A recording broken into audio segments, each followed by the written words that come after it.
Olá a todos, bem-vindos a mais um podcast, mais um Momento Teologando, e hoje nós vamos falar sobre a grande tribulação. A igreja passa ou não passa pela grande tribulação? É um dos assuntos mais discutidos e mais polêmicos da escatologia bíblica, e hoje nós vamos dialogar, discutir, tirar dúvidas, nós vamos responder perguntas. Portanto, os comentários estão abertos para que você coloque suas perguntas, tire suas dúvidas, o que você concorda, o que você discorda. O campo é aberto para todas as opiniões dentro do diálogo, do respeito. Hoje nós vamos falar, claro, com uma perspectiva pré-tribulacional, que é, não tenho dúvida, a melhor interpretação escatológica para a grande tribulação. Mas vamos comentar, explicar sobre outras visões também, não tem problema nenhum. Mas fique conosco até o final desse podcast e eu tenho certeza que vai ser muito crescimento, muito produtivo para a sua vida. Quero pedir a você que ainda não é inscrito nesse canal, se inscreva. Logo abaixo aí tem uma tarja vermelha escrito inscrever-se. Clica, se inscreve nesse canal, curte esse vídeo, envie para seus amigos, deixe seu comentário. Isso vai ajudar com que esse programa cresça e alcance outras pessoas. Hoje, mais uma vez, retorna aqui no nosso estúdio, nosso Momento Teologando, o pastor Alex Queiroz, pastor na Assembleia de Deus aqui em Jiquié. Logo vou estar apresentando a ele, inclusive na nossa playlist aí, aqui no meu canal. Você vai clicar no menu aí playlist, lá vai estar todos os vídeos que são gravações de podcast. E nessa playlist já tem lá 2 vídeos, eu e o pastor Alex gravamos sobre escatologia, sobre diversos temas da escatologia. Hoje nós vamos falar especificamente sobre a dor de Jacó. Jacó no sentido de Israel. A Bíblia chama de o gemido de Israel, que é a grande tribulação. O que a gente precisa entender e aprender sobre esse assunto? E o nosso podcast, ele tem como apoiador a faculdade Unicesumar, que há mais de 30 anos atua no mercado educacional, com educação de qualidade, formação de nível superior, formação em pós-graduação e também curso profissionalizante aqui na cidade de Jiquié.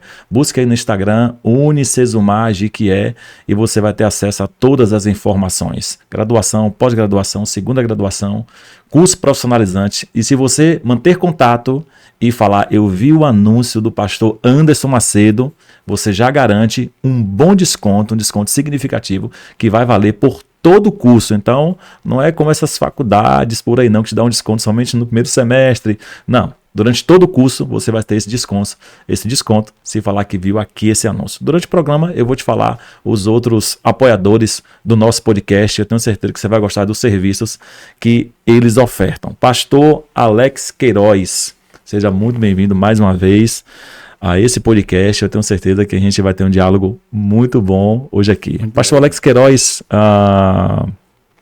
saúde aí o público, o nosso público cristão, e também gostaria que você se apresentasse, fale um pouco para que as pessoas te conheçam sobre sua formação acadêmica, formação teológica, cursos que você já fez. Até onde eu sei, você é professor da área de escatologia. Há quanto tempo você leciona, tanto EBD, seminários, cursos nessa área de escatologia? Se você está fazendo também um curso em andamento sobre livros, fala um pouco sobre você para que o público conheça. Pronto, muito bem, mais uma vez queremos agradecer a Deus por este momento, por essa oportunidade. Quero saudar a todos os nossos telespectadores aí no YouTube, mais uma vez reforçando aí o pedido para que os irmãos possam estar se inscrevendo no canal, deixando lá o seu like, e tenho certeza que vocês serão grandemente abençoados para a glória de Deus com esse canal. Na verdade, nós estamos aí militando dentro desta área da escatologia já há mais ou menos uns 7 anos, devido um momento de dificuldade que eu tive, e em relação a isso eu passei a me debruçar na escatologia e a minha mente se abriu para essa matéria, e de lá para cá, graças a Deus, a gente foi mergulhando dentro da área da escatologia, e digo que das matérias teológicas que nós temos dentro do nosso campo teológico, acadêmico, é uma das matérias que eu mais tenho apreço. Então, gosto muito da escatologia. Já criou afinidade, né? Já criei afinidade. Estou aí com um livro escrito com essa temática, com o título Escatologia, Assim Será o Fim. E estou com um aí bem encaminhado, que é Apocalipse. que é o meu primeiro comentário bíblico, e estamos já em reta final e creio que em nome de Jesus, daqui para março do ano que vem, a gente já esteja com ele aí em mãos. Muito bom, muito bom. Esse primeiro livro, você tem ele disponível ainda? Se alguém quiser adquirir, como é que ele faz?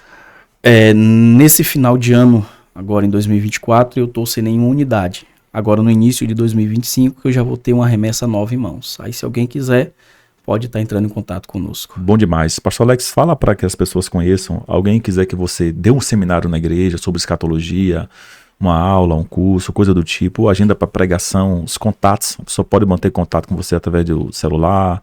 Qual é o Instagram para que o público conheça? Pronto. Nosso Instagram é Alex Queiroz. Nosso contato lá também você pode estar encontrando. E na realidade nós já estamos há um tempo lecionando um seminário de escatologia em algumas igrejas, cidades. Na verdade, lá no nosso Instagram nós temos algumas filmagens, algumas coisas relacionadas a isso. Por bondade de Deus, nós temos alguns cursos, bacharel em teologia, capelania cristã.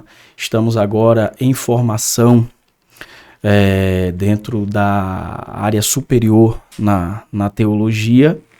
E estou também com mais um curso de escatologia, na realidade, um curso de aperfeiçoamento, em virtude de nós estarmos em um tempo onde essa matéria tem ganhado muita proporção e muita abrangência. E muitas interpretações. Então, na verdade, a gente precisa estar aí atento a essas novas colocações, novas ideologias.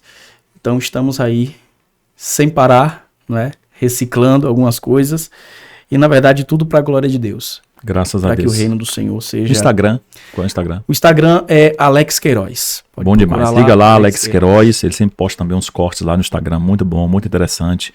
Agende, me prega muito, viu? Prega muito, amém. Coloca as cadeiras para voar na igreja, viu? Por bondade de Deus, congregamos na Assembleia de Deus, né? Aqui na Bahia é conhecida como Belém, como Missão, né? Mas é o Belém e tal. E deixo aqui um abraço para o meu pastor-presidente, pastor Vanderlei Campos Borges, que é o pastor-presidente aqui da Assembleia de Deus em Jequié. E também para minha esposa, a irmã Gabriele, para os meus filhos, o Davi e a Helena. E é isso aí. Bom demais. Pastor Alex, o que é a grande tribulação? Qual a melhor definição? Qual é o seu entendimento? Principalmente para aqueles que são leigos, estão assistindo, houve tanta coisa ruim na internet. Porque na internet tem coisa boa? Tem. Como esse podcast, claro, o Momento Teologando, mas tem muito lixo também. Então as pessoas têm de filtrar. Qual a sua definição? Fala para o público o que é a grande tribulação, afinal. Muito bem.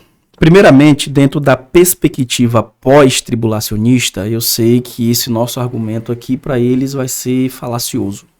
Não vai ter muita aceitação. Mas, na verdade... Para eles quem? Eu gosto de treta, pastor Alex. Para eles quem? Para eles quem? Para o pós-tribulacionista? Para o pós, exatamente. Para o pós-tribulacionista, para quem defende essa linha de interpretação, eles vão entender que o que nós estamos falando aqui é incoerente, não tem um texto, uma base.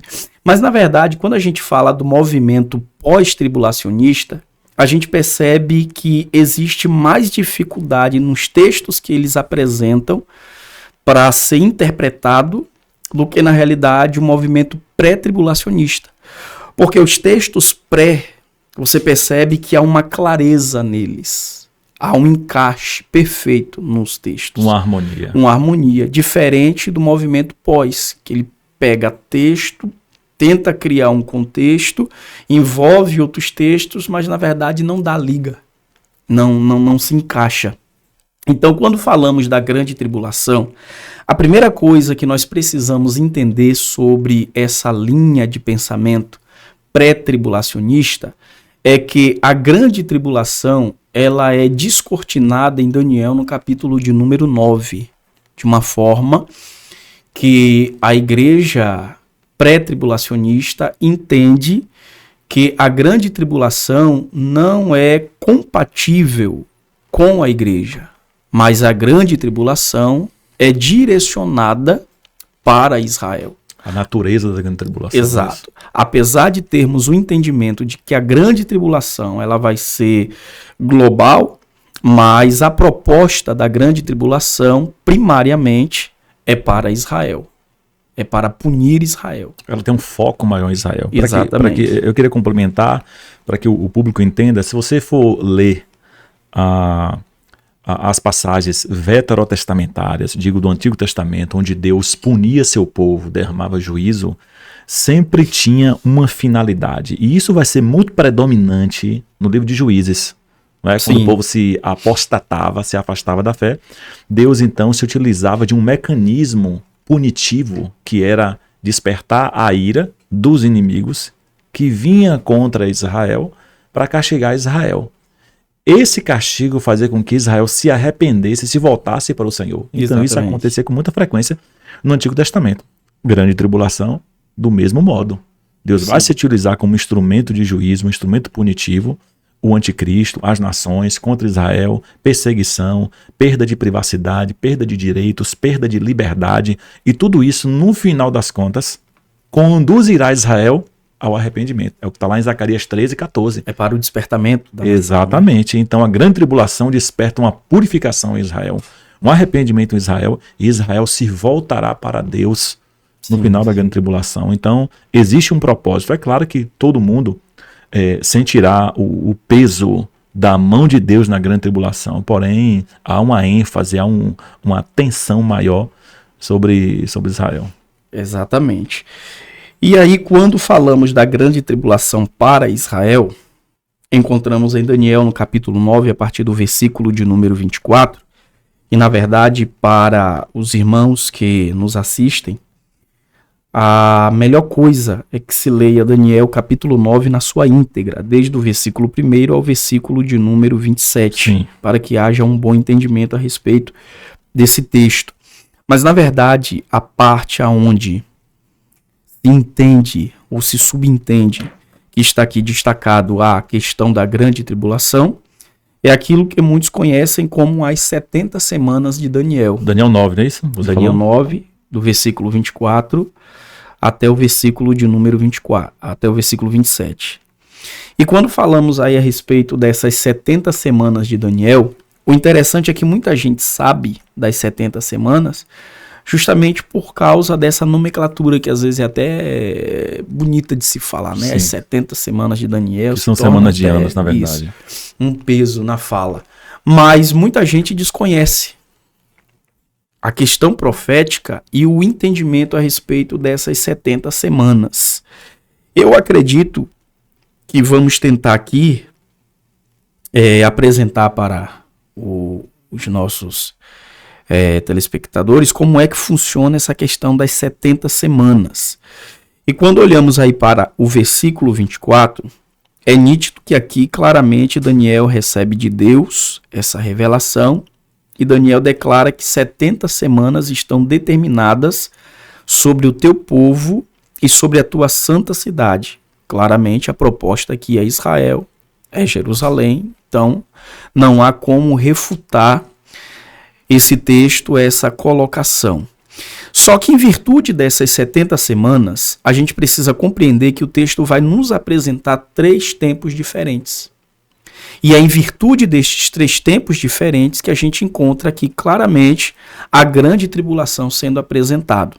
Porque, primeiro, quando nós olhamos para o primeiro tempo, nós vamos encontrar no versículo 25 o texto dizendo que desde a saída da ordem para restaurar e para edificar Jerusalém até o Messias, o príncipe, 7 semanas e 72 semanas, ou seja, aqui nós encontramos 2 tempos diferentes. Primeiro, nós encontramos 7 semanas, e quando nós fazemos um cálculo aqui, 7 vezes 7, nós encontramos claramente a proposta de 49 anos, certo? Porque, na verdade, quando trabalhamos essa proposta de semanas, precisamos entender que aqui é semana de anos e não semana de dias. Mas aí alguém pergunta, mas como isso pode ser provado biblicamente? Então, aqui só uma aspas e a gente já retorna. Quando a gente olha para o livro de Levítico, no capítulo de número 25... Alguém pode pensar que é uma invenção. Não, Os caras estão inventando que é inventando semana, de e tal. dias, é de anos. A gente vai ver no versículo de número 8, o próprio Deus dizendo: também contarás, olha só, 7 semanas de anos.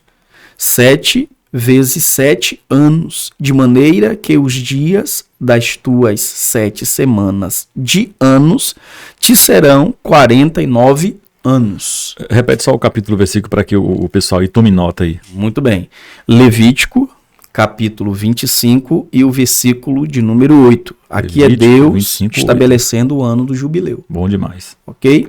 Então, biblicamente, além desse texto, tem outros textos também que falam dessa questão de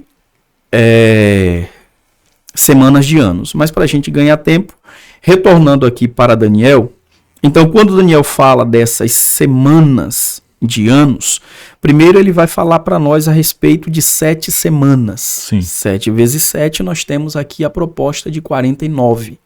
E essa primeira parte de 49, segundo os teólogos, ela se dá claramente desde o cativeiro até o retorno para Jerusalém, certo? É a interpretação, a ideia teológica que nós temos. E quando nós olhamos para o segundo tempo aqui, o texto vai dizer 62 semanas. 62. Então, claramente, 62 vezes 7, nós temos um total de 434.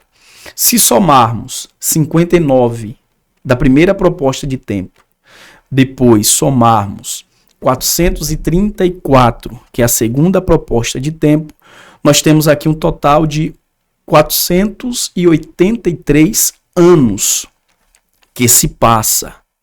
Ou seja, desde o cativeiro até o retorno para Jerusalém e desde o retorno de Jerusalém até o sacrifício de Jesus na cruz do Calvário. Então, claramente, nós temos, nesse período de tempo, esse tempo de aproximadamente 483 anos. Só que aí a história, ela vai mudar de ângulo. A história agora não tem mais Israel como protagonista. Israel, na realidade, ela fica para trás. Há uma aspas na história. E quem é que entra? A igreja. E a igreja, na verdade, ela está cumprindo o seu papel. A dispensação da igreja. Essa é a dispensação da graça. Então, ou seja, aqui a gente tem uma pausa nessas semanas. E é bom que isso fique entendido. A gente tem uma pausa nessas semanas. Não é que a igreja está dentro. Há uma pausa. Porque, na realidade, quando a igreja for arrebatada, aí nós temos o último período de tempo que é apresentado aqui no texto de Daniel, que agora nós encontramos no versículo 27, que diz: e ele firmará um concerto com muitos por uma semana.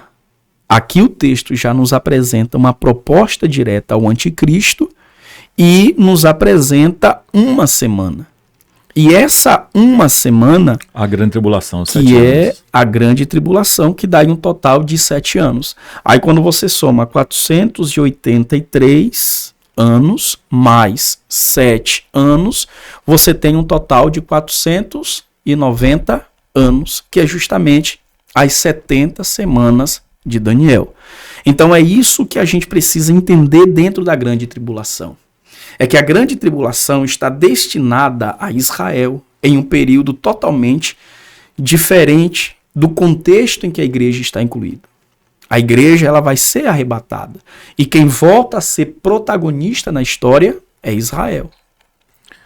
Na verdade, pastor Alex, o que muita gente confunde e lança esse argumento dentro desse assunto é o seguinte: os apóstolos, os cristãos, a igreja do primeiro século passaram por perseguições, lutas, dificuldades, porque a igreja também não pode passar na grande tribulação.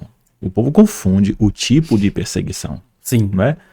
Localiza para a gente aí o texto clássico de Mateus 24 sobre a grande tribulação, por favor. As pessoas confundem, pastor Alex, porque na verdade existem perseguições e perseguições, dores Sim. e dores, tribulações da vida e grande tribulação. Então há uma confusão nisso. Se a gente for associar que perseguição por causa do evangelho é a grande tribulação, então a gente já pode falar que já estamos há muito tempo na grande tribulação, porque na China, na Coreia do Norte, no Afeganistão, em países islâmicos, o que temos hoje são perseguições, martírios, torturas, Sim. invasões de casas, de templos. Então, a gente vai dizer, estamos na grande tribulação. E, na verdade, se você estuda a história da igreja, é perceptível que os 3 primeiros séculos da igreja foram séculos negros. Sim. Porque a perseguição contra os cristãos foi assídua, foi algo terrível. Então, se fosse dentro dessa linha ou dentro dessa visão, era para a igreja estar passando por uma grande tribulação nos 3 primeiros séculos de existência da igreja. Exatamente. Entendeu? Então, assim, quando olhamos para essa perspectiva, aí o senhor pediu para a gente localizar o texto, nós precisamos compreender aqui Mateus 24:8 e precisamos compreender Mateus 24:21. 24:8 e 24:21. Exatamente. Está a diferença de uma questão para outra. Primeiro, quando olhamos para Mateus 24:8, nós encontramos o texto dizendo: mas todas essas coisas são o princípio das dores. Ou seja, essa questão de perseguição, de lutas, de tribulações, de situações adversas contra a igreja, isso na verdade, desde o começo da igreja, dentro de seus primeiros passos, a gente percebe que a igreja vem enfrentando perseguição, martírios e assim por diante. E Jesus apresenta isso como princípio de dores, seguido também claramente de falsos profetas, guerras, rumores de guerras, fome, pestes, terremotos e assim por diante. Então, na realidade, isso é o princípio de dores. E quando olhamos para Mateus 24:21, aqui é que está. Jesus diz: porque haverá então grande aflição como nunca houve. E outras traduções, né? Grande tribulação. Grande tribulação. Ora, se nunca houve, então eu não posso dizer que esse período é o período da grande tribulação, porque aí torna-se incoerente. É uma contradição. Ou que os apóstolos passaram, foi Sim. também o período da grande tribulação. Exatamente. Foram tribulações da vida cristã. Tribulações da vida. E Jesus foi claro: no mundo tereis aflições, tereis tribulações. Sim. Mas há uma fala do próprio Senhor dizendo: mas tem bom ânimo. Então essa é a questão. Então Jesus diz: haverá então uma grande tribulação, uma grande aflição, como nunca houve desde o princípio do mundo até agora, nem tampouco haverá jamais. Então claramente Jesus está falando aqui da grande tribulação. E vale aqui uma observação nesse sermão profético, porque quando olhamos para o sermão profético, alguém diz que esse sermão é direcionado para Israel. Mas não é bem assim. Esse sermão profético também é direcionado para a igreja. E é interessante que nesse sermão profético de Jesus, por mais que pós-tribulacionistas não aceitem, mas aqui Jesus descortina as suas 2 fases.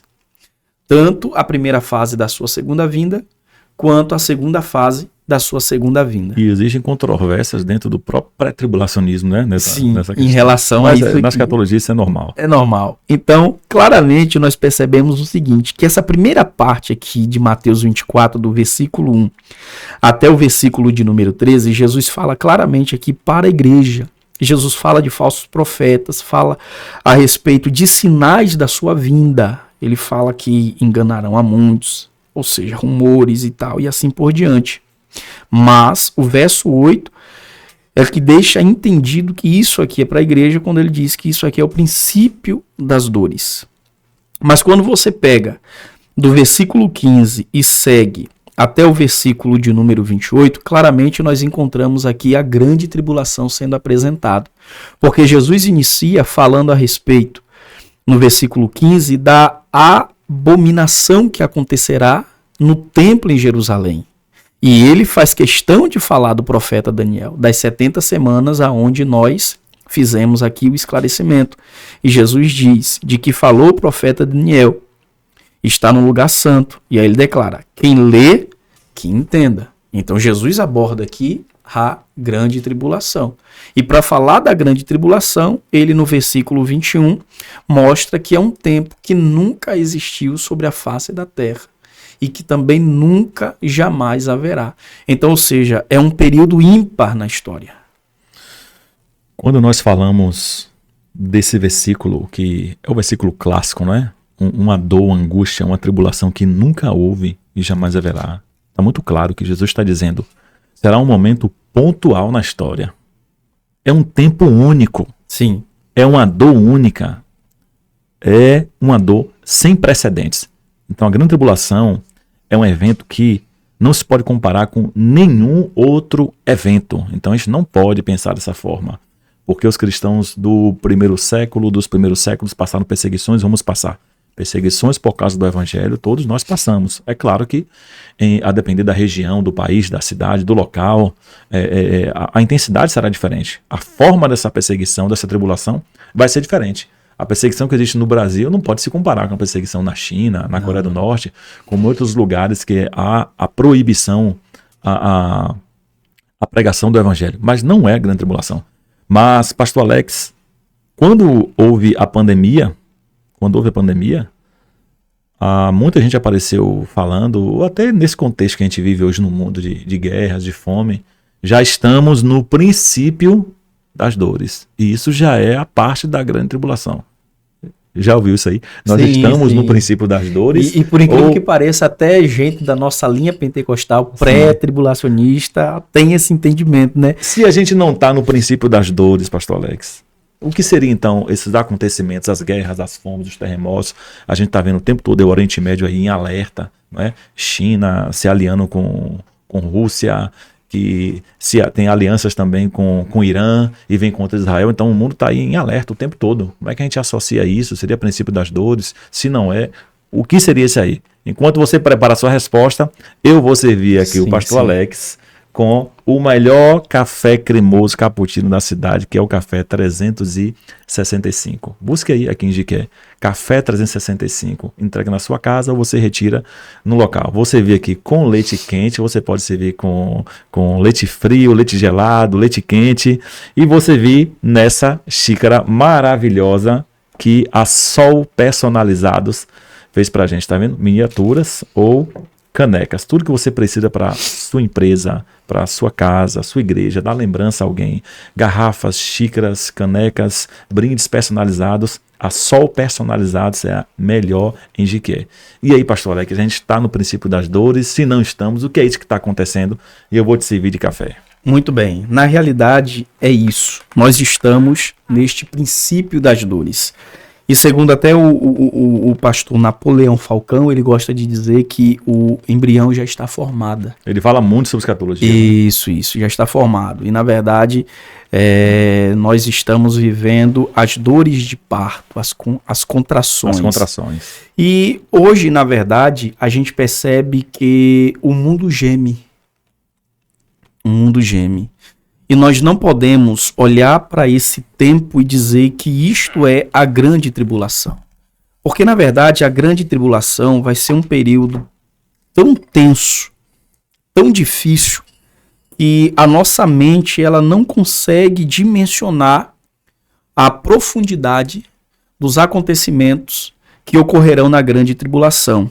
Existe um texto interessante em Mateus 24, versículo 22, que a gente olha para o tempo em que nós estamos vivendo e achamos que este texto, na verdade, se aplica a este período. Mas não é.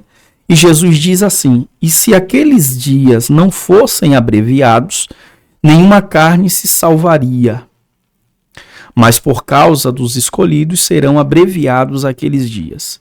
Então alguém olha para o tempo de hoje, um tempo de muita correria, um tempo em que praticamente as horas não dá para você resolver o que você tem que resolver e acha que esse tempo é um tempo abreviado, porque na verdade o tempo está passando rápido demais. Mas na verdade não é assim. Esse texto que fala dessa abreviação de tempo fala claramente do período da grande tribulação. Porque se aquele tempo fosse um tempo mais extensivo, possivelmente nenhuma alma se salvaria. Primeiro, quando nós lemos a partir do capítulo 6 até o capítulo 11, do livro de Apocalipse, nós temos a primeira parte da grande tribulação, que é conhecido como tribulação. Alguns gostam de diminuir a intensidade. Ou para ser mais didático. Né? Ou só para ser mais didático. Mas, na verdade, é grande tribulação. De qualquer maneira, é a grande tribulação. Mas alguns acham que o primeiro período, os 3 anos e meio iniciais, vai ser menos denso, menos caótico. Mas, quando olhamos para o início da grande tribulação, em Apocalipse capítulo 6, com os 4 cavaleiros, a gente percebe que a coisa não será assim tão leve como se imagina. E os 4 cavaleiros, eles têm uma associação com alguns textos de Mateus 24. Sim, né? sim. Fome, exato. peste, guerra, derramamento de sangue, a crise econômica também. Exatamente. Você vê que os textos, eles têm uma ligação, eles têm eles estão sincronizados com os acontecimentos. E interessante que Apocalipse está anos à frente, né? É o último livro a ser revelado, a ser escrito. Escrito aí no final do primeiro século, né? Exatamente, 95, 96, por aí. Então, não estamos na grande tribulação, estamos no princípio das dores. Porque se estivéssemos na grande tribulação, pode ter certeza que a humanidade estaria padecendo. E existe ainda essa controvérsia, né? Porque assim, o público precisa entender que dentro tanto do pós-tribulacionismo, do meso, e também dentro do pré-tribulacionismo, existem pontos que não são consenso.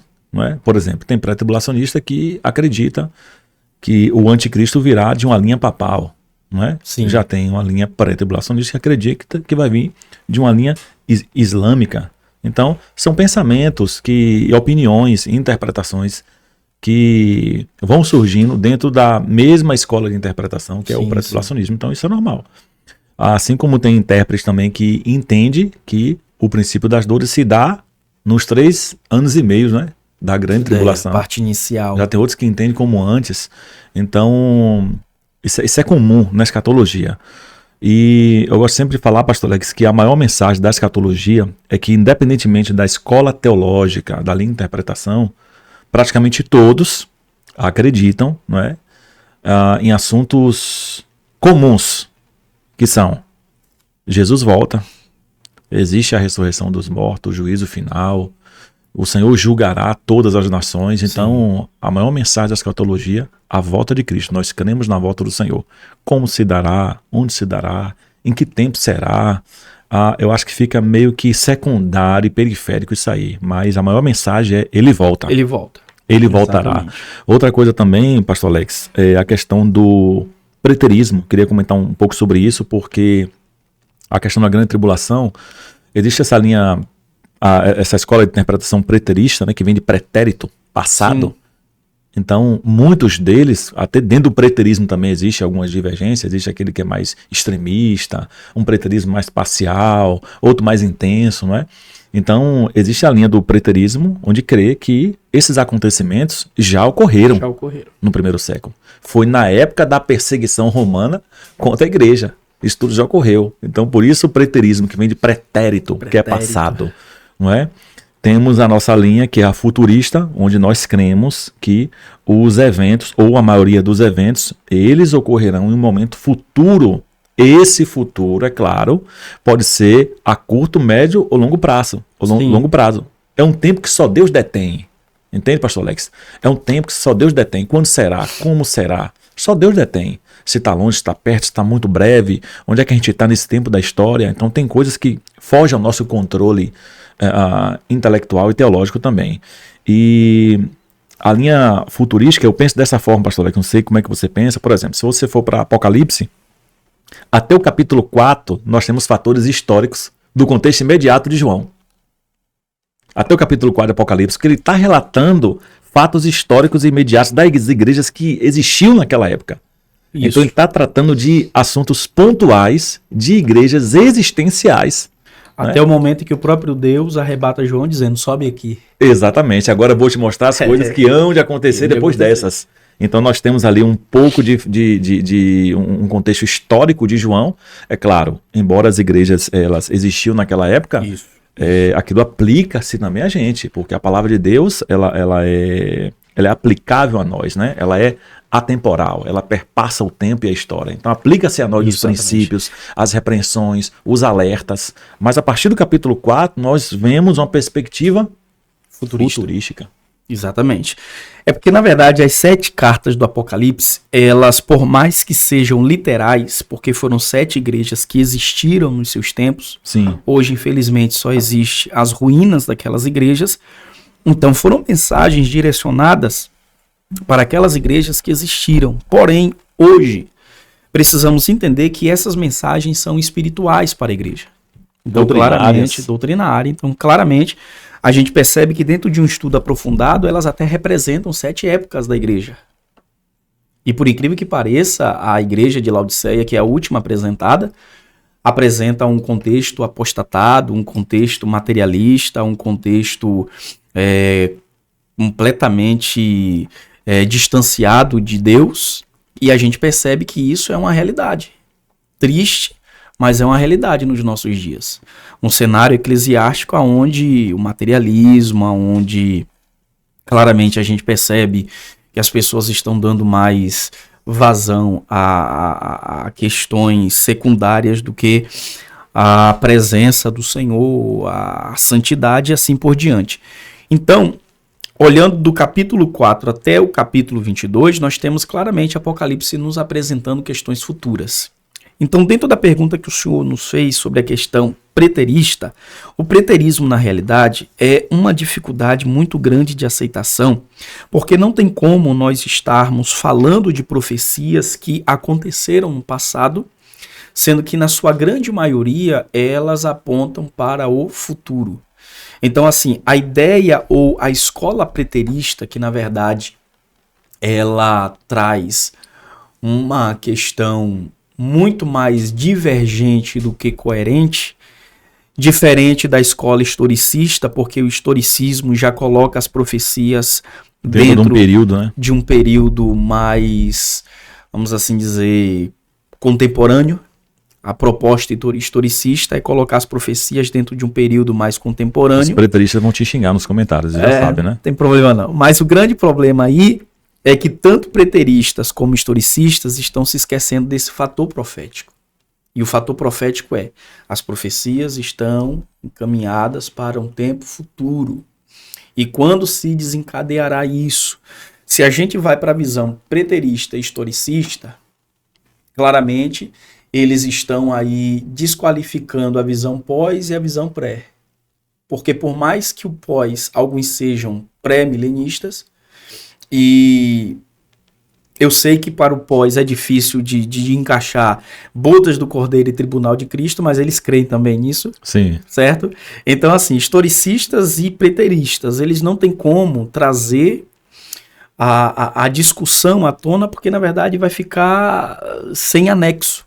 Porque essas profecias para o arrebatamento da igreja, bodas do Cordeiro, tribunal de Cristo, na verdade são questões futuras.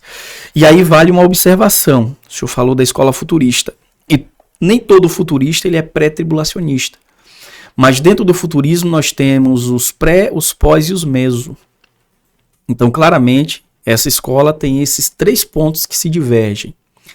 A visão pré, ela é um pouco mal interpretada pelos pós, porque, segundo eles, os pais da igreja não falaram do pré-tribulacionismo.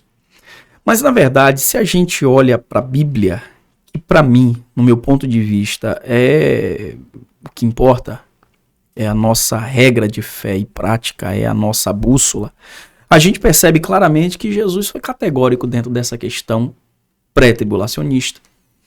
A gente olhando para as epístolas, para os ensinos paulinos, a gente percebe uma ideia pré-tribulacionista.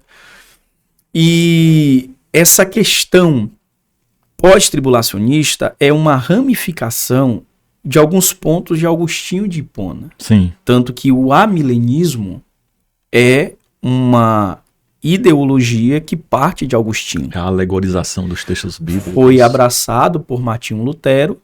Então, claramente, a gente percebe que houve essa dificuldade no cenário da história, nos pais da igreja.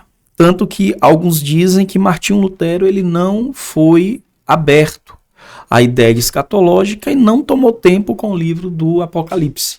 Então foi alguém que não difundiu teses e não foi muito aberto à escatologia e nem tampouco ao livro do Apocalipse. A questão do Martinho Lutero foi uma questão mais soteriológica. Exatamente. Voltaram muito para a salvação. E há quem diga que Martinho Lutero ele defendia a tese de que o livro do Apocalipse ele não deveria ter sido canonizado.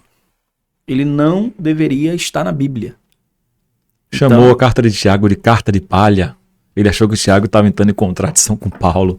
Porque Então, Paulo fala que não somos salvos pelas obras, assim, pela fé. Aí Tiago vem e fala, a fé sem obras é morta. Ele não entende que ali é um público diferente e a perspectiva é diferente, não é? Então, algumas coisas lá de trás a gente precisa ir com mais calma, certo? E em virtude disso, nós temos aí essa proposta futurista que é a mais defendida. Entendendo que as profecias, na verdade, ela tem um viés futuro e que muita coisa ainda vai Por que será acontecer. que ela é a mais defendida? Por que será? Não é? E a quarta escola aí nós temos os idealistas que acreditam, na verdade, que as profecias elas não têm uma linha cronológica. O idealista ele acha que a qualquer momento vai acontecer e aí coloca coisas do passado no presente, coisas do presente no futuro e assim faz uma Na verdade, para fruta. os mais leigos entenderem, né, a leitura idealista, amado ouvinte, por exemplo, você lê um texto profético, um texto apocalíptico, um texto sobre o fim, e na interpretação idealista, aquele texto transmite para você alguma ideia para a sua vida atual. Qual é a ideia que esse texto me transmite? Não, ele não é o que ele está falando, ele transmite alguma ideia para mim. Então é basicamente, mais ou menos aí, grosso modo, Exato. é isso. Então a interpretação futurística realmente, ela tem um amparo melhor na escritura, ela Sim. tem uma harmonia melhor. É só você ler os acontecimentos e ir para a história. Isso aconteceu? Não aconteceu. Tanto é que os dois pontos mais debatidos, que são os pré e os pós, estão dentro da escola futurista. Exatamente. Pegue Apocalipse 9, leia Apocalipse 9 em casa. O terror que acontece em Apocalipse 9, não é? Quando é aberto o abismo e sai um exército de demônios ali fazendo coisas terríveis. E coloque esse acontecimento em algum tempo da história.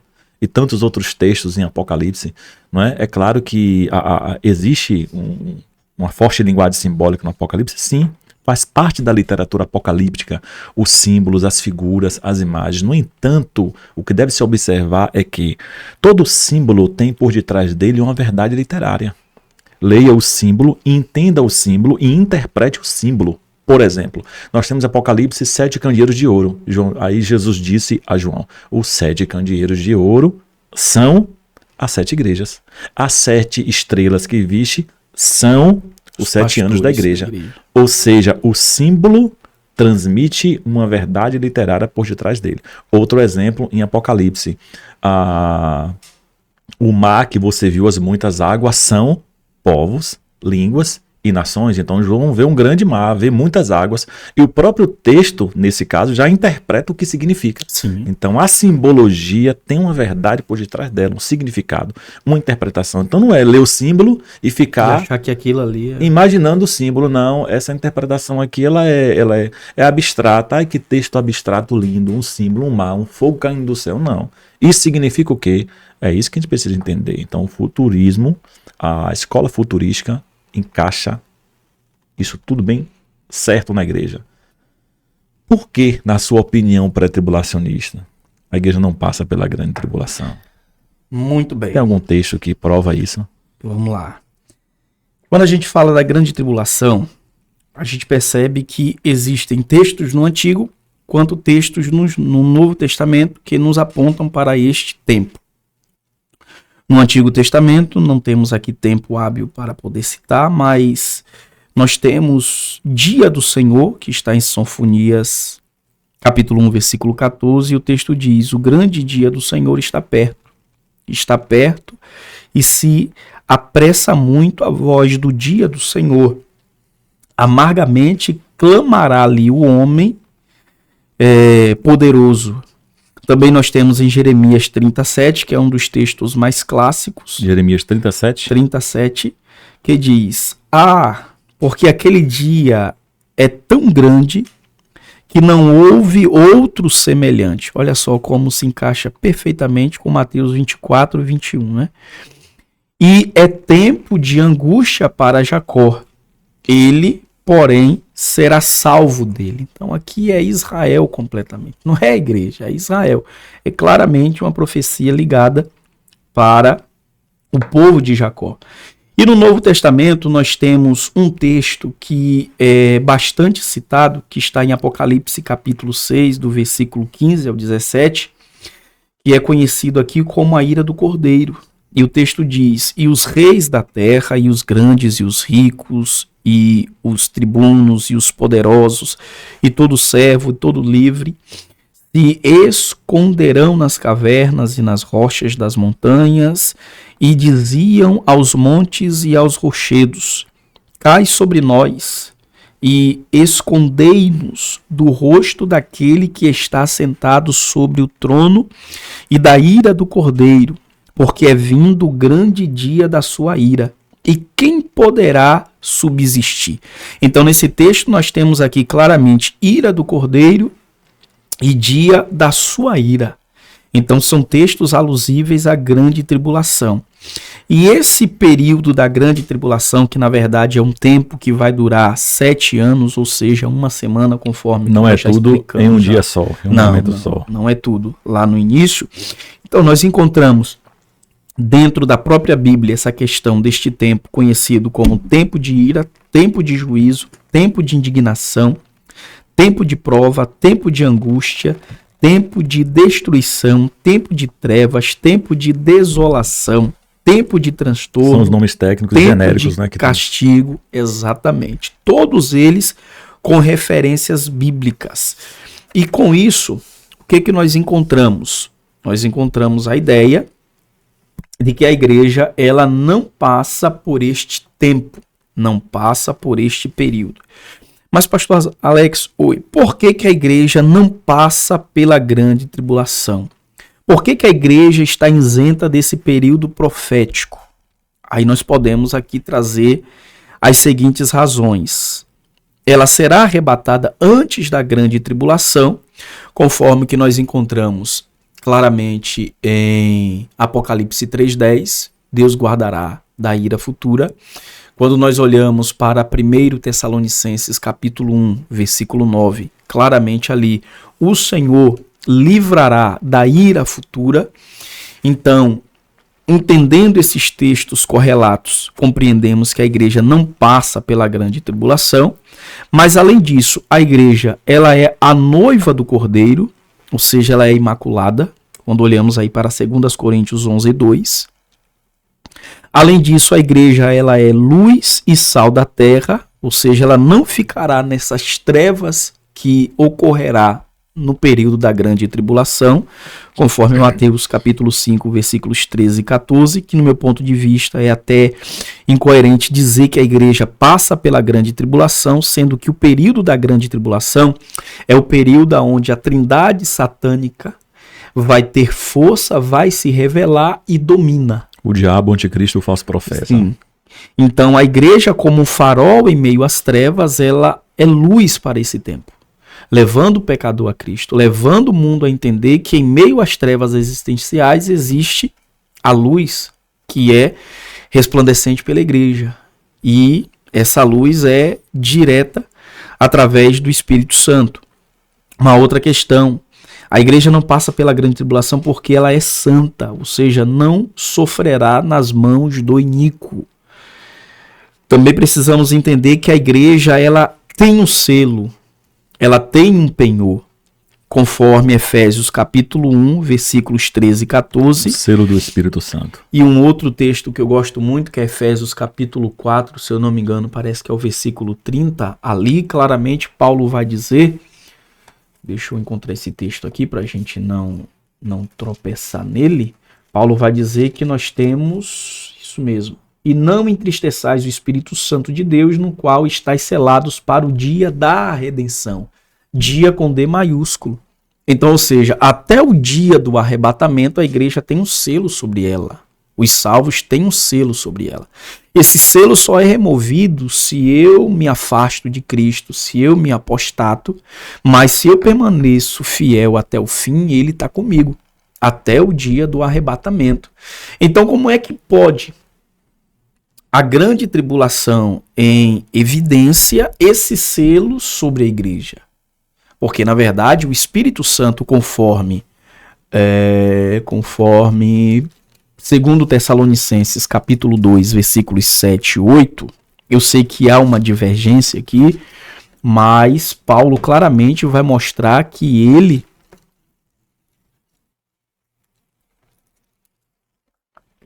versículos 7... Aqui, capítulo 2, versículos 7 e 8. Porque já o mistério da injustiça opera, somente há um que agora resiste até que do meio seja tirado. Alguém acha que isso aqui traz a ideia de que o Espírito Santo ele será retirado da terra. No dia que a igreja for arrebatada, ele vai, ele sai e tal. Mas, na verdade, a gente precisa entender que o ministério do Espírito Santo no Antigo Testamento era seletivo e parcial. E da mesma forma, olhando para o período da grande tribulação, ele tornar-se-á idêntico, seletivo e parcial. O Espírito Santo, na verdade, ele não vai mais habitar nos homens, como ele habita hoje em mim, habita hoje em você, conforme segundo os Coríntios, aliás, 1 Coríntios 3,16, né? Não sabeis que sois templo do Espírito Santo, que ele habita em vós. Mas, na verdade, ele se retirará dos homens. Mas ele não deixará de atuar na grande tribulação. Atuar como? Levando muitos a entenderem a salvação, mas não habitando mais nos homens. Então, assim, se eu sou selado pelo Espírito Santo para o dia da redenção, como é que eu passo, sendo a igreja, pela grande tribulação e ainda permaneço selado? Sendo que aqui Paulo está dizendo que ele será tirado do meio. E é interessante que aqui Paulo vai fazer questão também de mostrar que há uma força que detém aqui a manifestação do anticristo. Ok? Então há uma força que o detém. E aí no verso 8 o texto segue dizendo: então será revelado o iníquo, a quem o Senhor desfará pelo assopro da sua boca e aniquilará pelo esplendor da sua vinda. Na verdade, pastor Alex, essa questão da retirada do Espírito Santo, há muito tempo atrás, foi muito disseminado nas nossas igrejas. Sobretudo dentro das igrejas, até mesmo pré-tribulacionistas, igrejas pentecostais, mas com o tema sempre sendo relido, revisado, estudado. Temos acesso a muitas coisas que os antigos não tiveram. Então, houve esse melhoramento no entendimento, sim, nessa compreensão, porque o Espírito Santo, ele tem a mesma substância do Pai, que é a onipresença. Então, ele é onipresente. Sim, então, é a sua atuação que vai modificar. Os modos operantes, né, que irão ser diferentes na grande tribulação. Não significa que ele não vai operar. Vai ser para quem é unicista, precisa entender que ele é Deus. Sim. Vai ser semelhante à operação, como você falou, no Antigo Testamento, não é? Agora, é importante notar porque alguém pode perguntar, mas como as pessoas serão salvas na grande tribulação? Vai haver salvação na grande tribulação? Como entender isso aí? Antes de falar sobre isso, a salvação na grande tribulação, que é também algo que gera muita curiosidade, porque eu já vi gente dizer, se eu não subir, se Jesus não me levar, eu fico na grande tribulação, aí tem oportunidade ainda na grande tribulação. Que perigo isso, que perigo. Acha que vai ser assim, não é? Como nos dias de hoje. Simples e fácil. A pessoa entregou sua vida a Jesus, se converteu, daqui a pouco chegou o carnaval, ela desvia, vai pro carnaval. Acaba o carnaval, ela retorna para a igreja chorando, todo mundo vai na frente. Fulana voltou para Jesus, se reconciliou, todo mundo abraça e tal. Aí chega o São João, ela desvia de novo. Depois de São João, ela volta chorando de novo na frente, se reconciliando. Tá achando que na grande tribulação vai ser assim? Rotina de vida. Vai ser assim na grande tribulação? Não, meu amigo. Na tribulação vai ser martírio, tortura, perseguição. Então aproveite aí o tempo da graça, a dispensação do Espírito Santo agindo com paz e tranquilidade para que você tenha aí uma experiência nova com Deus, uma experiência de verdade com Deus. O texto que você leu aí sobre a ira, né, que o Senhor nos livra da ira, que virá essa ira, eu quero ler um texto aqui que corrobora com esse que o pastor Alex leu, foi Tessalonicenses 4, acho que foi 4. O Senhor nos livra da ira vindoura, né? Que ira é essa? Em que momento acontece essa ira? Apocalipse, abra aí, você que está em casa aí, você está assistindo esse podcast, está com a Bíblia aí, está com o celular, pega o texto aí de Apocalipse capítulo 6, pega o texto aí. Enquanto isso, quero falar com você sobre a clínica Bárbara Estética. Bárbara Estética é a esteticista especializada que indica que faz todos os procedimentos que você precisar de altíssima qualidade. Procure no Instagram aí, Bárbara Miranda _estética. Agende sua consulta, agende seu procedimento. Ela tem ótimos cursos que ela realizou e está muito bem preparada para esse mercado para te atender. Quero falar também sobre a Master Clean, é o nosso apoiador aqui também. Tudo o que você precisa para limpeza estética do seu veículo, para seu escritório, para sua casa, produto de higiene, limpeza. Se você quer produzir também esses produtos para revenda, a Master Clean Jiquié tem tudo que você precisa ali na rua Professora Virgínia, em frente ao motoposto. Abriu aí? Apocalipse 6? Apocalipse capítulo 6. Vamos lá. O povo está com medo do que está acontecendo na grande tribulação. E de repentemente, versículo 16 e 17, e diziam aos montes e aos rochedos, caia sobre nós, escondei-nos do rosto daquele que está sentado sobre o trono e da ira do Cordeiro. Porque é vindo o grande dia, ou mais uma vez a expressão dia, que é o quê? O momento, o período de julgamento, de castigo, o dia da sua ira. Dia com D maiúsculo. Quem poderá subsistir? Aí Paulo vem e diz que esse dia não nos pegará de surpresa, porque não somos das trevas e o Senhor nos livra da ira vindoura. É Cristo quem nos livra da ira vindoura, e essa ira, ela ocorre no período da grande tribulação, no período tribulacional. Pastor Alex, salvação da grande tribulação, como é que é esse negócio?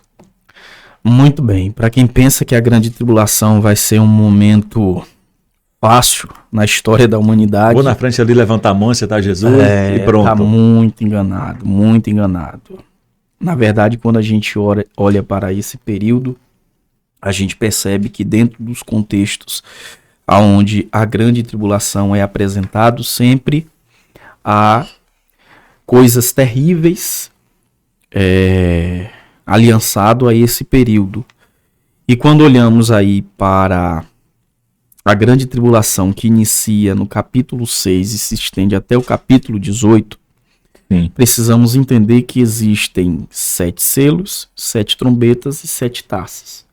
Eu sei que existem linhas de interpretação que acham que são as mesmas coisas, porém com divergências nas trombetas, nas taças e nos selos. Mas na verdade não é. É o que chamam de leitura paralelista. Exatamente. São 7 tempos diferentes, 7 acontecimentos para cada tempo diferente, ou seja, trocando em miúdos, são 21 acontecimentos, 3 tempos distintos, selos, trombetas e taças. Então alguém olha para Apocalipse do capítulo 6 até o capítulo de número 11 e coloca o primeiro período da grande tribulação como tribulação e acha que isso vai ser algo simples. Mas se a gente olha aí para o capítulo 9 de Apocalipse, que fala dessa primeira parte da grande tribulação, a gente vai perceber claramente que aqui demônios que estão presos num grande abismo, segundo Judas verso 6, eles vão ser soltos, e esses demônios, na realidade, eles vão atormentar a humanidade, a ponto do texto dizer claramente que aqui os homens pedirão a morte. Verso 6, e naqueles dias os homens buscarão a morte e não a acharão, e desejarão morrer e a morte fugirá deles. Aí eu pergunto, se esse primeiro período é tão simples e fácil, por que aqui os homens pedirão a morte? Um certo filósofo disse Pior do que morrer é a dor de querer morrer e não poder. Muito bem. Então, vai ser um tempo terrível. E eu gosto até de brincar nos seminários onde eu dou de escatologia, falando da grande tribulação, que desde quando o pecado passou a existir sobre a humanidade em Gênesis capítulo 3, até esse dia aqui, até esse momento aqui, a morte nunca tirou férias. Nunca. Ela sempre esteve atuante. Mas aqui ela vai tirar férias por 5 meses. Por 5 meses a morte vai tirar férias, porque claramente os homens buscarão a morte, mas não encontrarão. Buscarão morrer, mas não terão aí, para o momento, esse privilégio. Então, para alguém que pensa que a grande tribulação vai ser algo fácil, está enganado. E a pergunta é, vai ter salvos na grande tribulação? Conforme Apocalipse capítulo 7 e Apocalipse capítulo 20, sim. Vamos ter salvos na grande tribulação. Quando olhamos para o capítulo 7, nós encontramos aqui claramente salvos testemunhas e salvos aqueles que não se renderam ao sistema do anticristo, ao império das trevas que será estabelecido no período da grande tribulação. No verso 4 do capítulo 7 está escrito: e ouvi o número dos assinalados, e eram 144 mil assinalados de todas as tribos dos filhos de Israel. Filhos de Israel, 144 mil. Isso aqui não tem nada a ver com testemunhas de Jeová, não tem nada a ver com eles já ultrapassaram esse número aí e perderam as contas. Há muito tempo. Na verdade, a ideia agora é que os 144 mil são os predestinados ao céu, né? Os outros ficam na terra. Dentro da linha deles? Agora então quer dizer que eles não sabem se eles estão dentro daqueles 144 mil. Não, é igual o calvinista. Tá parecendo calvinista, então. Que não sabe se você for um calvinista aqui, que é claro que eu nunca vou trazer um calvinista aqui, a não ser que ele venha falar de algo que não seja calvinismo. Sim. Eu ia perguntar a ele, como é que você tem certeza de que você está predestinado aí para o céu, que você não está predestinado aí para o inferno? Fica difícil, né? Eu não gosto de confusão. Então vamos voltar aqui. Então, claramente, aqui no final do texto, tribos dos filhos de Israel, ou seja, das 12 tribos, 12 mil, e eles vão ter esse papel aí de anunciar, de proclamar a mensagem do reino. E aí, em virtude disto, o versículo 9 vai nos mostrar... Você está no capítulo 7, né? No capítulo 7. Vai nos mostrar uma grande multidão de vestes brancas e com palmas nas suas mãos. E, na verdade, quando olhamos para o tribunal de Cristo, o que a igreja recebe? Recebe galardões, não palmas. Então, aqui nós temos salvos na grande tribulação que vão receber recompensas. E as recompensas aqui é as suas palmas, ou seja, salvas, e não galardões. E claramente em Apocalipse capítulo 20, a gente ganhar aqui um tempo, e os versículos 12 adiante diz: e vi os mortos grandes e pequenos que estavam diante do trono, e abriu-se os livros. Na verdade, deixa eu ver. Não, esse texto é do juízo final. Não, versículo 6. 26.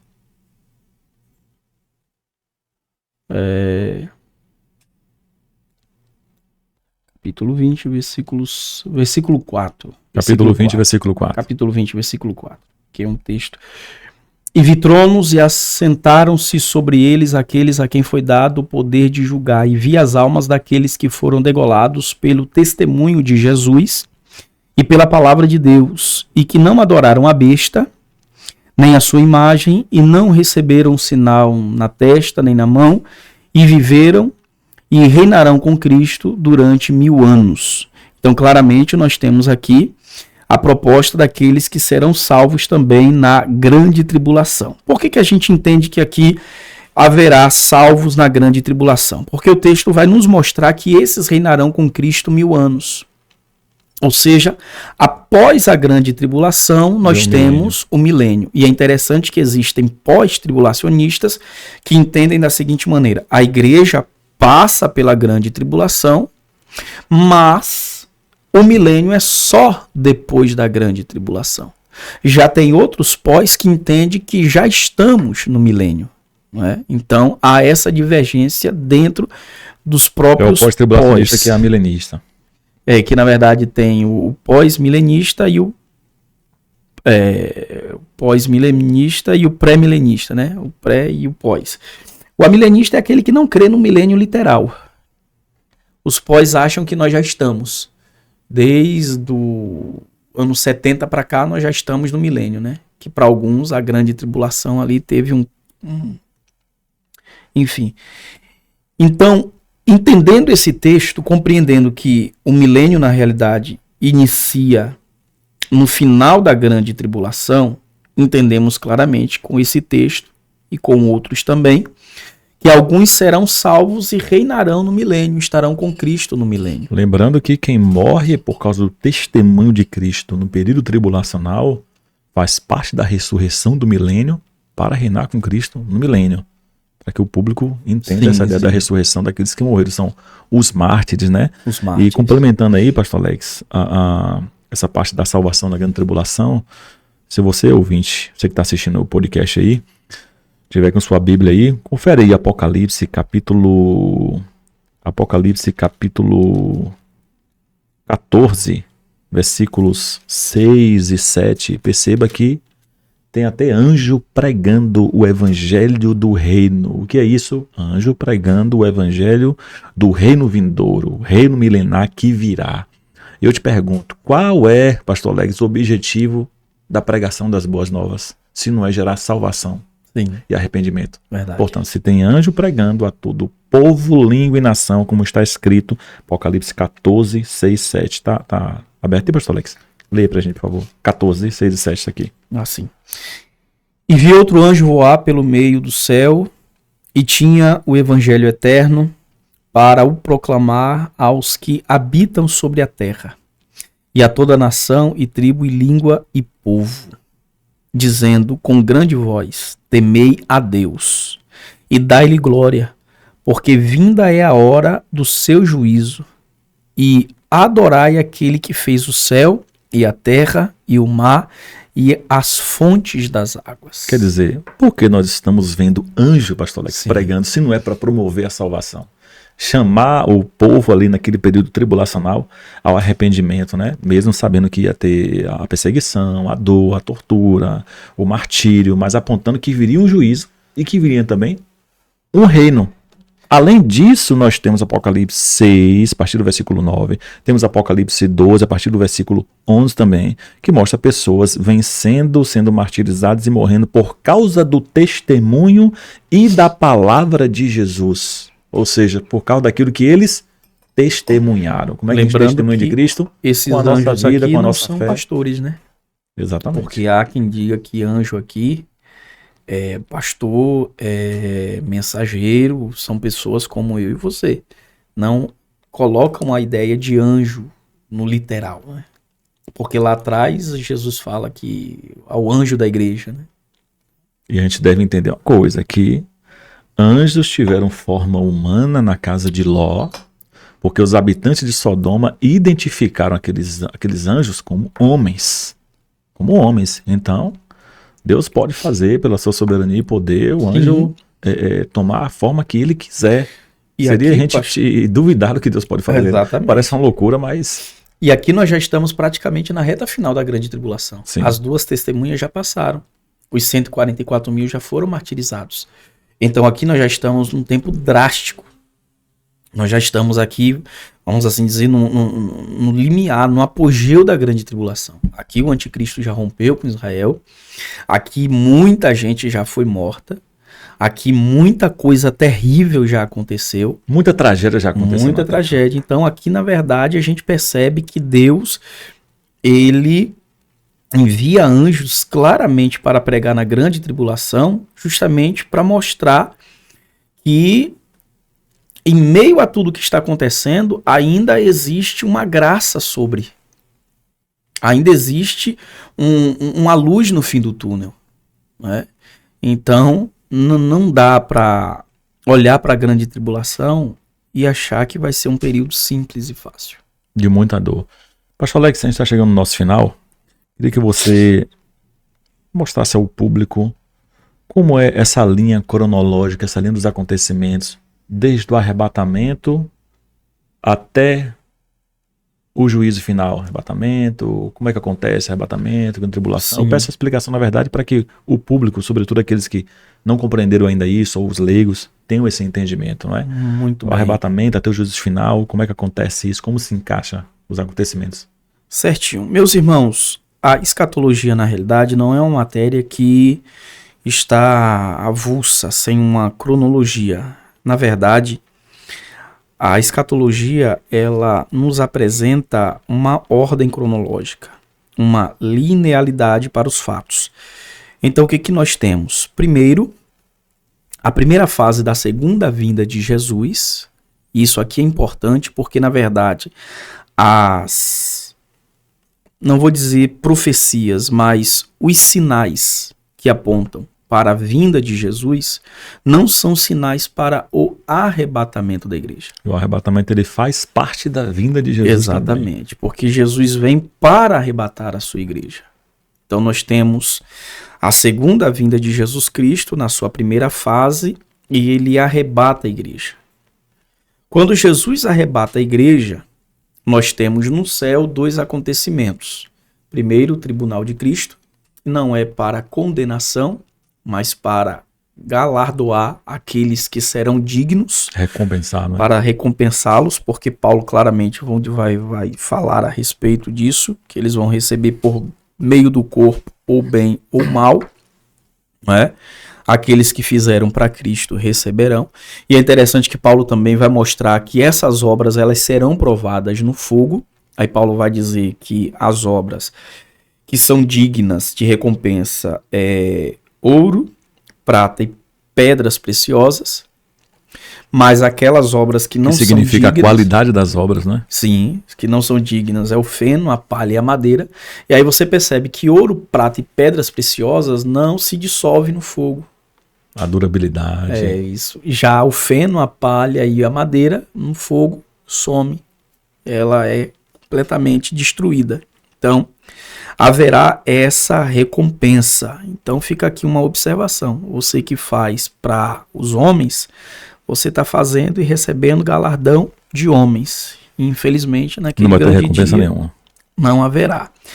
E o segundo evento no céu, depois do arrebatamento da igreja, é as bodas do Cordeiro, aonde nós temos ali claramente um grande acontecimento e que, diga-se de passagem, quando olhamos para a escatologia, as bodas do Cordeiro é a matéria que nós temos menos informação, certo? Mas uma das informações mais lindas que nós temos em relação às bodas é que Jesus diz claramente que, no texto clássico da ceia, né? Não tomarei mais do suco da vide até que se cumpra no reino de meu Pai. Então há uma proposta clara de que há um anseio de Cristo para ele estar com a igreja, para participar dessas bodas. Então é algo extraordinário. Enquanto no céu nós temos o tribunal e as bodas, na terra nós temos os 7 anos da grande tribulação. Vencendo esses 7 anos da grande tribulação, nós temos a segunda fase da segunda vinda de Cristo, que agora ele retorna com a igreja. E em meio a esse retorno de Cristo, nós temos dentro da escatologia o julgamento das nações, Jesus vencendo o anticristo, Jesus vencendo o falso profeta. E claramente nós percebemos que dentro da grande tribulação existem duas batalhas distintas.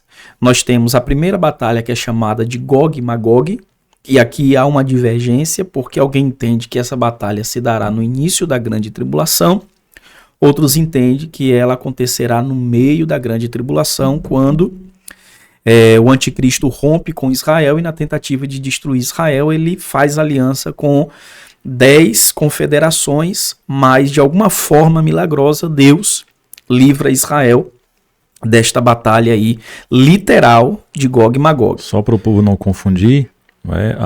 O Gog e Magog de Ezequiel, 37. Gog e Magog de Apocalipse. 38, então, Apocalipse está se utilizando de... Ele tá tomando emprestado o termo Gog e Magog de Ezequiel para dar a entender que são inimigos de Deus, inimigos de Israel que virão contra Israel, né? Isso. E nós temos a Batalha do Armagedon, que é a batalha final que acontece no final da grande tribulação. Não é? E vale aqui salientar para o movimento neopentecostal, porque há muito tempo houve-se esse entendimento de que a igreja luta também nessa batalha. Mas na verdade não é assim. Quando a gente olha para Isaías, se eu não me engano... Vai ter que comprar uma espada, meu irmão. Hã? Vai ter que comprar uma espada, um canhão, alguma coisa. É complicado. Se a gente olha para Isaías capítulo 64, se eu não me engano, Isaías vai dizer que ele só pisou no lagar. Ele só. E aí Isaías vai dizer que alguns perguntam, que manchas são estas nas tuas vestes? E aí claramente, já que é uma alusão a Cristo, ele vai falar que foi a respeito da batalha. Mas o fato é que ele só, é o próprio Cristo que guerreia. Cristo livra Israel. Não é que a igreja vai ajudar Jesus a livrar Israel. Sim. Não, é ele só que pisa no lagar, conforme Isaías. Então, ele que pisa no Monte das Oliveiras. É ele, não tem outro. Conforme Zacarias 13 e 14. Ele não precisa de ajuda. Cria esse vale no meio do monte. Sim, né? Quando Pedro lá secou a orelha de Malco, o que ele disse? Se eu quisesse, eu poderia pedir ao Pai, ele enviaria milíades e milíades de anjos. Então, não tem necessidade. Mas é um entendimento neopentecostal. Essa coisa de que a igreja também guerreia na batalha do Armagedon, mas isso é incoerente. E aí nós temos, dentro desta ordem, agora o milênio implantado e fechando-se o milênio, os 1000 anos, Satanás, que foi preso agora, é solto. E aí nós temos a última rebelião de Satanás com as nações na tentativa de destronar a Cristo. E essa rebelião não é uma rebelião promovida por Satanás como aqueles que foram glorificados, ou seja, a igreja que foi arrebatada e aqueles que morreram na grande tribulação e tiveram também o seu corpo glorificado. Mas essa proposta de rebelião é para aqueles que estiverem no período milenial em corpo de carne e osso. Esses ainda têm um sentimento pecaminoso. Então vai ser a última provação. Serão testados, provados. Serão testados até que a gente conhece como período eterno.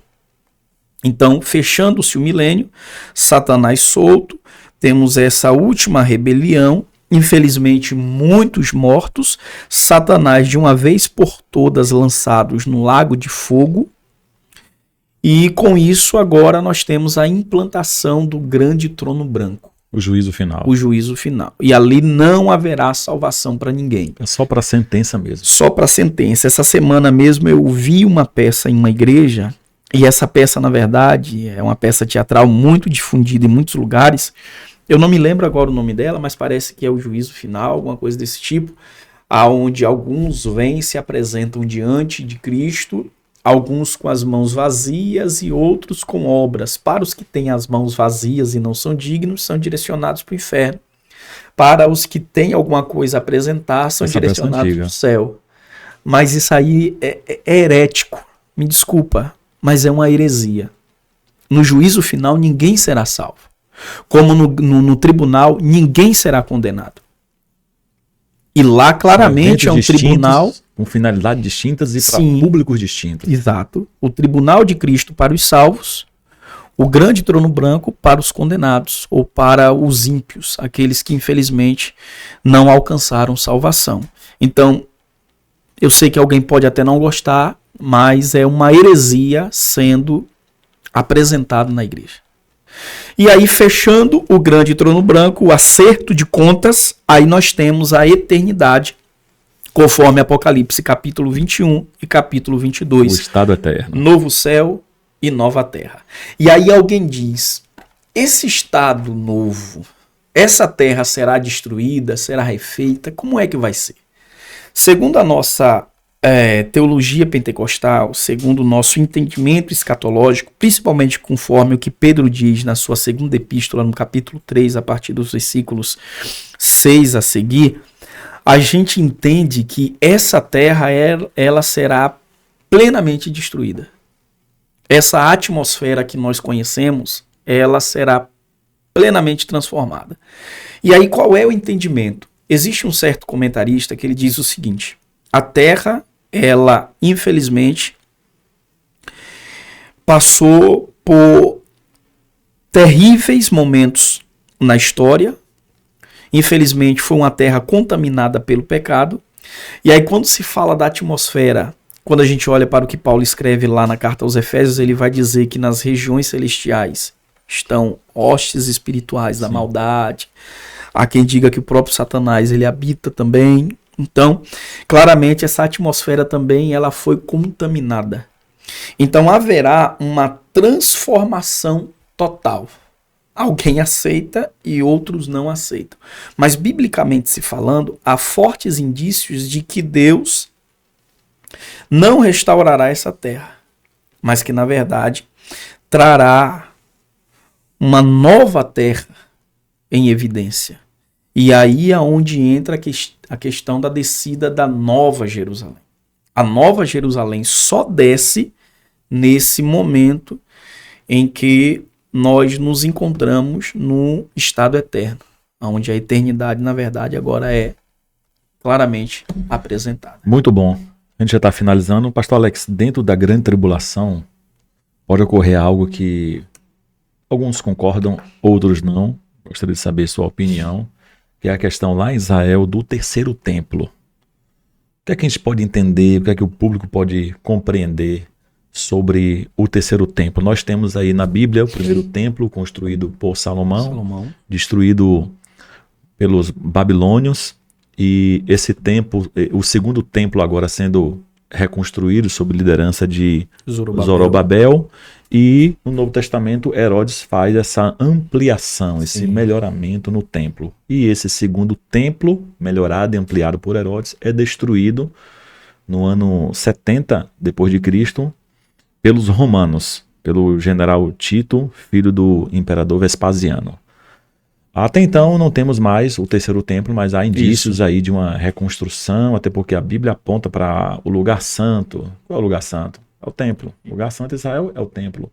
E textos que direcionam para um lugar físico mesmo de adoração. Então eu queria saber, para a gente fechar aqui, finalizar, sua opinião breve sobre isso. Mas antes eu quero falar aqui de mais um apoiador do nosso podcast, que é a GL Parfum. A GL Parfum, ela vende aqui em Jequié e manda para qualquer lugar do Brasil os melhores perfumes importados árabes. Você pode comprar aí o lacrado, como você pode comprar também aí miniaturas, que são os decantes da GL Parfum, masculino e feminino, envia para todo o Brasil.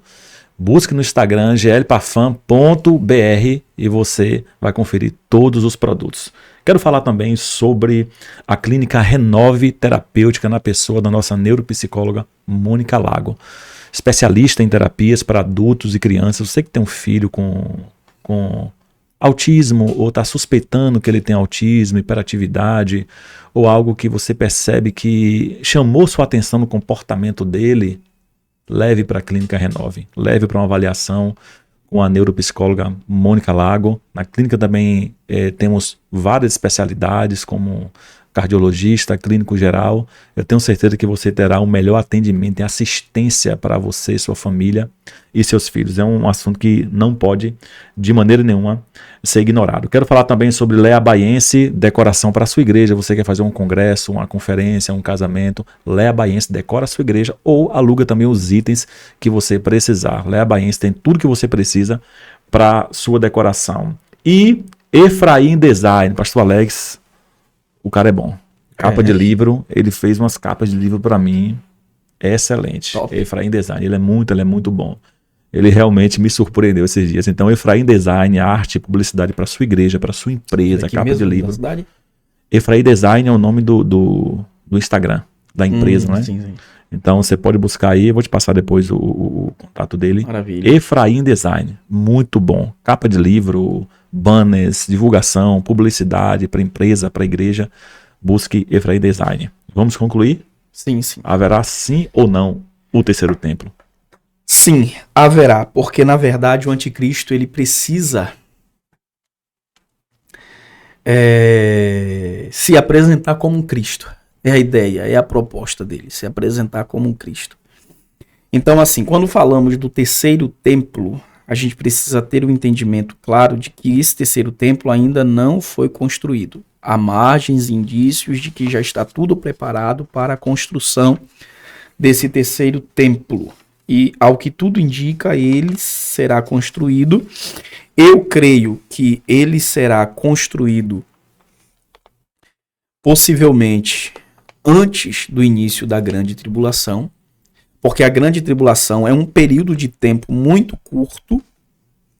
Então, pela magnitude do templo, pelo que se sabe, ao que eles querem, talvez torne-se um tempo muito curto para ser construído no período da grande tribulação. Então, eu acredito que antes da grande tribulação, esse templo ele seja construído. Então, haverá esse terceiro templo na grande tribulação. Agora, esse terceiro templo, que possivelmente seja uma réplica praticamente similar ao de Salomão, não tem nada a ver com o templo de Ezequiel, do capítulo 40 ao capítulo 48. Esse templo de Ezequiel, ao que tudo indica, é o templo do milênio. E o templo do milênio é o templo aonde Cristo, ele claramente vai reger as nações. Com cetro de ferro. E aonde as nações virão para adorá-lo. Então, segundo o pastor Antônio Gilberto, que eu tenho uma certa um certo respeito, ele chega a dizer que possivelmente o templo da grande tribulação seja destruído para que o templo do milênio ele seja levantado. Seria uma conjectura, na verdade, que ele cria, Antônio Gilberto, ou ele é mais dogmático, enfático? Ele chega a salientar numa literalidade, porque Cristo não iria reinar nesse templo, porque ele vai ser abominado e ele vai, na realidade, ser habitado pelo anticristo. Né? Então nós temos ali claramente essa proposta da abominação que vai acontecer no templo e essa proposta também da adoração lançada ao anticristo, infelizmente ali no terceiro templo. Então há quem diga, e porque também as medidas de Ezequiel são medidas totalmente diferentes. Entendi. Inclusive existe uma organização em Jerusalém chamada Instituto do Templo. É real essa organização que existe lá. E eles já têm quase tudo preparado. Eles têm, inclusive, animais para sacrifício. Sim, as novilhas vermelhas. Novilha vermelha, isso é real. Não é conspiração, não existe mesmo. É isso mesmo. Existem judeus da tribo de Levi, sacerdotes, levitas, só não tem Arca da Aliança. A mobília também do templo. E eles querem que o templo seja erguido onde hoje é a mesquita não vai muçulmana. Ser ali no Braz, nem os sacerdotes. Não vai ser. Vai ser em cima mesmo do monte do templo. Sim. Monte Moriá, onde tinha o segundo templo. É isso aí. Pastor Alex, muito obrigado por mais uma vez estar aqui nesse podcast, compartilhando de conhecimento, dialogando sobre esse assunto muito importante. Quero agradecer também a todos vocês. Deixe seu comentário. Você concordando ou discordando, o que é que você acha de tudo que foi dialogado aqui? Qual é a sua opinião? De que modo você pode contribuir? Escreva aí para que outras pessoas leiam, a gente veja também e responda. Curta esse vídeo, se inscreva no canal. Se você não é inscrito ainda, compartilhe com os grupos da sua igreja. Vai nos ajudar muito a crescer esse programa. Pastor Alex, Deus te abençoe. Obrigado. Pastor Anderson, satisfação muito grande. Que teremos outros momentos como esse aqui. Será Deus uma te abençoe. Amém. Muito obrigado.